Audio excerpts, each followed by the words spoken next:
So உங்க சாரீஸ் பத்தி எங்களுக்கு தெரியும், பட் நீங்க என்ன சாரி கட்டிருக்கீங்க இன்னைக்கு, அதை பத்தி நாங்க தெரியும். நான் வந்து அவார்ட் ஃபங்க்ஷன் வரும்போது I prefer either tussar silk or ghicha, இதை ஃபிக்ஸ் பண்ணிடுவேன் நான்.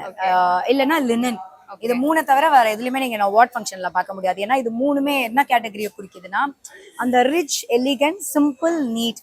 உங்களை பார்த்தாலே அது ஒரு ராயல் ஃபீல் வரணும். ஆனா ரொம்ப ஓவர் டூ ஜுவல்லரி இதெல்லாம் தேவையில்லை. அவ்வளோ சிம்பிளா அழகா காட்டக்கூடிய ஒரு ட்ரெஸ். ஸோ நான் இதுல என்ன கலர் போடலான்னு அத்தான் சொன்னாங்க, நீ ஒரு கோல்டன் கலர் மாதிரி போ, நல்லா இருக்கும் அப்படின்னு. பிகாஸ் அந்த அரசி அவார்டும் கோல்டு இல்லை, நான் எக்ஸ்பெக்ட் பண்ணல. நேர்ல வந்து பார்க்கும்போது ரொம்ப வெரி பிரிட்டி. ஸோ ஏதோ இப்போ அதுக்கு மேட்ச் அப் பண்ண மாதிரி இருக்கு. நான் ரொம்ப என்னுடைய ட்ரெஸ் நீட்டா இருக்கணும். அரசிக்கு ஒரு அரிசி மாதிரி இருக்கணும். First of all thank you so much Siva Shankari. நீங்க இப்போ ஓபன் பண்ண ரீஸ்டைல் ஸ்டுடியோ ஹிட் கொடுத்துருவீங்க எனக்கு தெரியும்னு. என்ன இவ்வளவு நம்பிக்கை அப்படின்னு. ஆமா, நீங்க வணிக சிகரம், அதனால தான் உங்களுக்கு அதை கொடுத்தேன் அப்படின்னு சொன்னாங்க. ஸோ என்னால எனக்கு ரொம்ப பிடிச்சிருச்சு. எனக்கு இந்த டைட்டிலே ரொம்ப பிடிச்சிருச்சு. ஸ்டைலிங், அழகு அண்ட் ஆண்டர்பிரனர்லயும் நீங்க வந்து டாப் லெவலுக்கு போகணும். தேங்க்யூ.